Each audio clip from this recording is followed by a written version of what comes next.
घराघरातली गोष्ट आहे. 12 ते 16 वर्षांचं मूल आणि त्याच्या हातातला मोबाईल. तासच्या तास तो त्यातच असतो.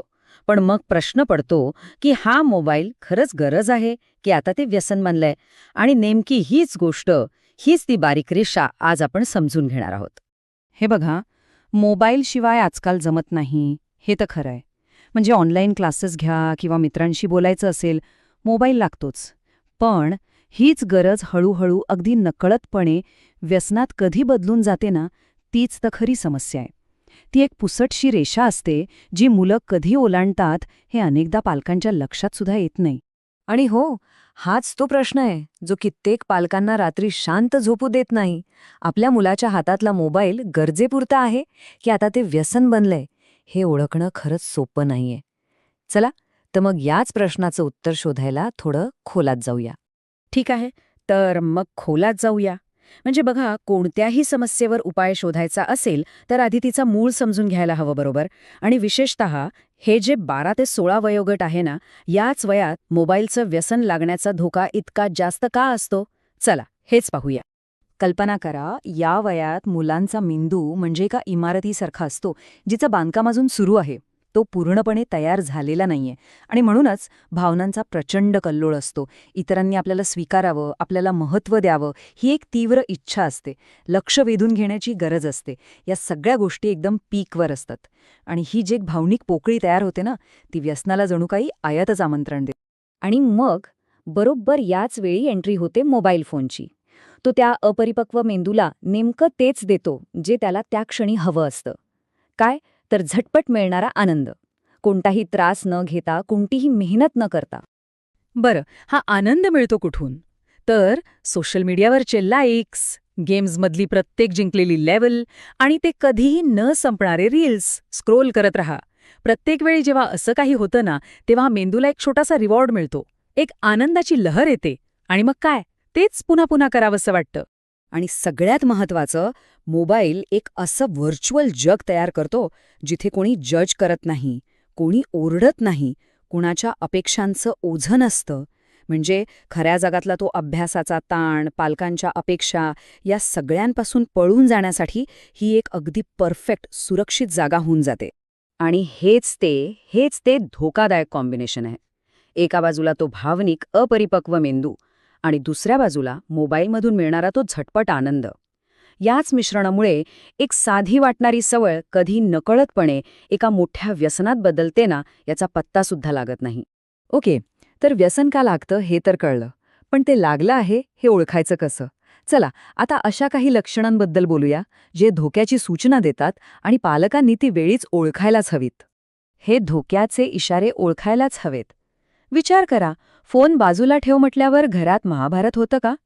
अभ्यासात लक्ष लागत नाहीये, सारखं लक्ष मोबाईलच्या नोटिफिकेशनकडे जातंय का? रात्री उशिरापर्यंत चादरीखाली मोबाईलचा प्रकाश दिसतोय का? आणि सकाळी उठायला त्रास होतोय का? आणि सगळ्यात महत्त्वाचं, मैदानी खेळ सोडून मूल फक्त आणि फक्त स्क्रीनमध्येच अडकलं असेल तर समजून जा, हे सगळे धोक्याचे स्पष्ट इशारे आहेत. आणि जेव्हा एखादं मूल स्वतःच्या तोंडून हे वाक्य बोलतं, मला मोबाईलशिवाय काहीच आवडत नाही, तेव्हा खरंच काळजाचा ठोका चुकतो. पालकांसाठी हा सगळ्यात मोठा, सगळ्यात गंभीर रेड फ्लॅग आहे. यानंतर दुर्लक्ष करून अजिबात चालणार नाही. पण इथे एक गोष्ट अगदी मनावर कोरून ठेवायला हवी. ही लक्षणं दिसली की मुलांवर चिडायची, ओरडायची किंवा त्यांना दोष द्यायची ही वेळ नाहीये. अजिबात नाही. ही वेळ आहे शांतपणे विचार करून योग्य कृती करण्याची. पण होतं काय? दुर्दैवाने अनेक पालक अशा परिस्थितीत काहीतरी असं करून बसतात ज्यामुळे समस्या सुटण्याऐवजी ती आणखीनच बिघडते. चला, बघूया त्या सामान्य चुका नेमक्या कोणत्या आहेत. आणि हीच ती मोठी चूक आहे. पालक मुलांशी संवाद साधण्याऐवजी थेट वाद घालू लागतात. आणि मग काय होतं? एक दरी निर्माण होते. मुलांना वाटतं, आई बाबा आपल्याला समजूनच घेत नाहीत. आणि पालकांना वाटतं, ही मुलं आमचं ऐकतच नाहीत. जरा नीट बघा. रागाच्या भरात एकदम आजपासून तुझा मोबाईल बंद असं जाहीर करून टाकलं. मग काय होतं? मोबाईल वापरणं थांबत नाही. तो फक्त लपून छपून सुरू राहतो. किंवा दुसऱ्या मुलांशी तुलना केली, धमक्या दिल्या, याने काय साधतं? काहीच नाही. उलट संवाद पूर्णपणे थांबतो. आणि मग नकळतपणे मुलं एका वेगळ्याच जगात अडकत जातात जिथे पालकांना प्रवेश नसतो. म्हणून एक गोष्ट पक्की लक्षात ठेवा, अशा रिॲक्शन्समुळे व्यसन कमी होत नाही. ते फक्त तुमच्या नजरेआड जातं, ते लपून छुपून वाढत राहतं आणि त्यामुळे ते जास्त धोकादायक बनतं. तर मग खरा शत्रू कोण आहे?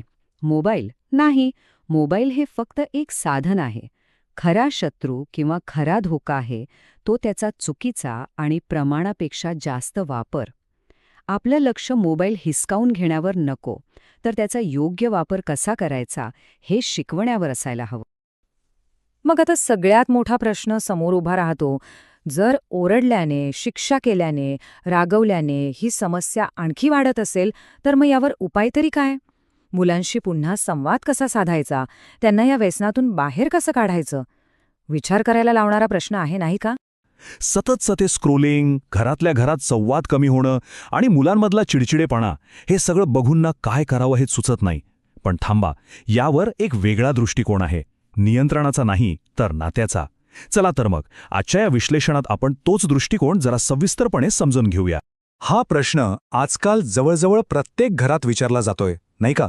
आणि जर याचं उत्तर हो असेल, तर एक गोष्ट लक्षात घ्या. ही चिंता फक्त एका घरापुरती मर्यादित नाहीये.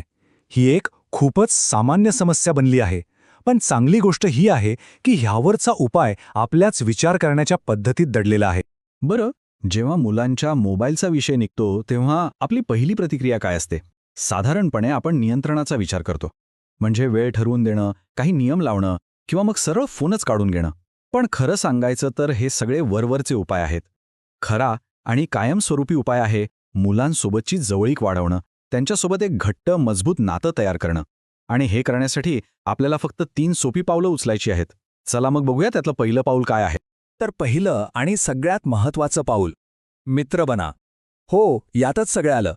पालकत्वाची भूमिका थोडी बाजूला ठेवून मैत्रीची भूमिका स्वीकारणं हीच आपली सुरुवात आहे. आता हे ऐकून कदाचित थोडं विचित्र वाटेल, पण विचार करा, किशोरवय हे असं वय आहे ना जिथे मुलांना उपदेश देणाऱ्या पालकांपेक्षा त्यांना समजून घेणाऱ्या मित्राची जास्त गरज असते. कारण याच काळात ते स्वतःची ओळख घडवत असतात. अशावेळी आपण जर अधिकार गाजवला तर ते दूर जातात, पण त्यांच्या पातळीवर येऊन एक मित्र म्हणून संवाद साधला तर काय होईल? तर त्यांना स्वतःचे निर्णय घ्यायला प्रोत्साहन मिळेल आणि सर्वात महत्त्वाचं म्हणजे ते आपल्याशी मोकळेपणाने बोलू लागतील. पण मग मित्र बनणं म्हणजे नेमकं काय करायचं? ह्यात 3 अगदी सोप्या गोष्टी आहेत. पहिली, त्यांचं म्हणणं शांतपणे ऐकून घ्या. म्हणजे खरंच ऐका, फक्त ऐकल्यासारखं दाखवू नका. ते बोलत असताना आपलं पूर्ण लक्ष त्यांच्याकडे हवं.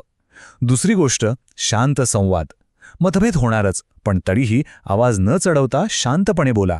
आणि तिसरी आणि सगळ्यात महत्त्वाची, त्यांच्या भावनांवर किंवा त्यांच्या निवडीवर लगेच टीका करू नका. त्यांना जज करू नका. त्यांना सुरक्षित वाटू. आणि हेच आहे या पहिल्या पावलाचा सार.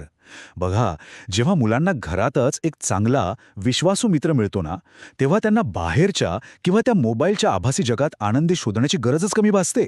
नात्यातली मैत्री जशी वाढत जाते तसं स्क्रीनवरचं अवलंबित्व आपोआप कमी व्हायला लागतं. बरं, मैत्रीची सुरुवात तर झाली. आता पुढची आणि सगळ्यात महत्त्वाची पायरी ती म्हणजे विश्वास वाढवणं. विश्वास हा असा पाया आहे ज्यावर कोणतंही नातं उभं राहतं. आणि खरं सांगायचं तर हा विश्वासच मोबाईलच्या त्या आभासी आकर्षणाला खरी टक्कर देऊ शकतो. पण हा विश्वास वाढवायचा कसा?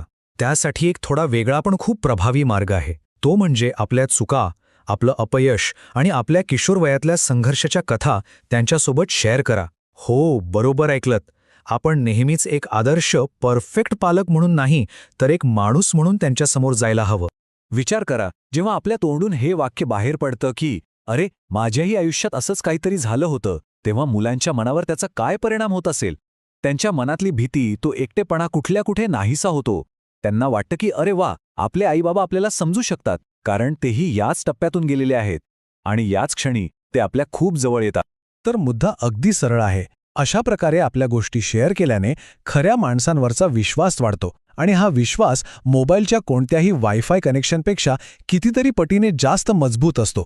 जेव्हा त्यांना आपल्या अनुभवांमध्ये एक आधार मिळतो, तेव्हा त्या मोबाईलच्या तात्पुरत्या आकर्षणाची गरज आपोआप कमी होते. हीच विश्वासाची खरी ताकद आहे.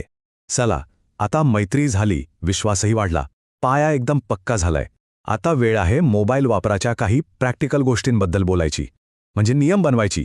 पण थांबा, हे नियम हुकुमशाहीने नाही तर लोकशाही पद्धतीने बनवायचे आहेत.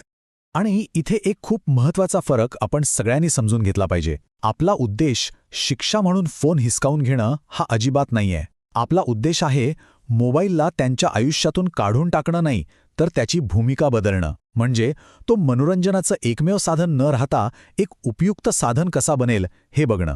मग हे नियम एकत्र कसे बनवायचे? चला बघूया. सगळ्यात पहिलं, रोजची वेळ मर्यादा एकत्र बसून ठरवा. तू फक्त 1 तास फोन वापर असं ऑर्डर देण्याऐवजी त्यांना विचारा, बरं आपण मिळून किती वेळ ठरवूया? बघा, यामुळे त्यांच्यात जबाबदारीची भावना येईल. दुसरी गोष्ट, रात्री झोपताना फोन बेडरूमच्या बाहेर ठेवण्याचा नियम करा. यामुळे काय होईल? शांत मस्त झोप लागेल. आणि तिसरं, आणि हे खूप महत्वाचं आहे, मोबाईलला एक चांगला पर्याय द्या. म्हणजे काय, तर त्यांना एखादा खेळ, संगीत किंवा कुठल्याही छंदात गुंतवा, जेणेकरून त्यांना स्क्रीनशिवाय आनंद मिळवण्याचे दुसरे मार्गही सापडतील. तर या संपूर्ण चर्चेनंतर आपण पुन्हा एकदा मूळ मुद्द्यावर येऊया. समस्या कदाचित खूप मोठी वाटत असेल, पण खरं सांगू उत्तर खूप सोपं आहे आणि ते आपल्या अगदी जवळ आहे. आणि ते उत्तर म्हणजे हे वाक्य: व्यसन फोन काढून घेतल्याने सुटत नाही, तर नातं मजबूत केल्याने सुटतं. हे लक्षात ठेवणं खूप महत्वाचं आहे. मूळ समस्या तो मोबाईल नाहीये, तर कदाचित नात्यात आलेला दुरावा आहे. जेव्हा पालक आणि मुलांमधलं नातं घट्ट होतं, तेव्हा मोबाईलचं महत्त्व आपोआप कमी होऊन जातं. चला तर मग या विश्लेषणाचा शेवट एका छोट्याशा पण महत्वाच्या कृतीने करूया. हा प्रश्न फक्त विचार करण्यासाठी नाही, तर नात्यात एक नवीन सकारात्मक सुरुवात करण्यासाठी आहे. आज आपल्या मुलांसोबत एक मित्र म्हणून आपल्या आयुष्यातली कोणती गोष्ट शेअर करता येईल याचा विचार नक्की करा. कारण एक छोटासा संवादसुद्धा नात्यातल्या एका मोठ्या आणि सुंदर बदलाची सुरुवात ठरू शकतो. तुम्हाला अजून कोणत्या विषयावर व्हिडिओ हवा असल्यास कमेंट करून नक्की सांगा. आणि अशाच व्हिडिओसाठी लाईक, शेअर आणि सबस्क्राईब करा. भेटूया पुढच्या व्हिडिओत.